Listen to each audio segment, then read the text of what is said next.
பெஞ்சல் புயலின் தாக்கத்தால் நேற்று காலை 8 மணியிலிருந்து மதியம் சுமார் 2 மணி வரை அதி கனமழை பெய்து வந்த சூழலில் பிற்பகல் 3 மணிக்கு பிறகு லேசான சாரல் மழை பெய்தது.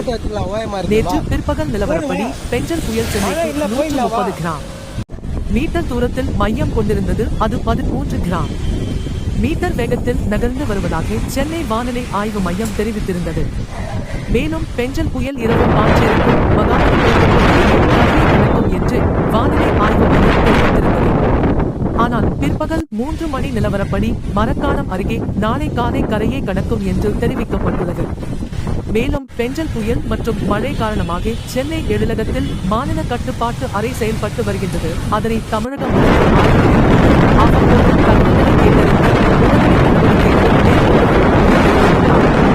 மேலும் பொதுமக்கள் அத்தியாவசிய தேவையின்றி யாரும் வெளியே வர வேண்டாம் என்று அறிவுறுத்தியுள்ளார்.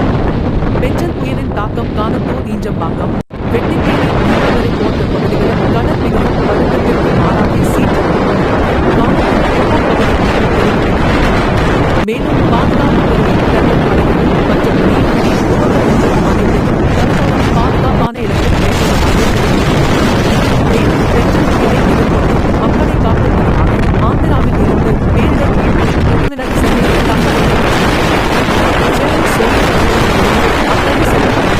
காலத்தில் மழைநீர் பெருக்கெடுத்து ஓடுவதை மக்கள் வியந்து பார்க்கும் செல்வி எடுக்கும் செல்கின்றனர்.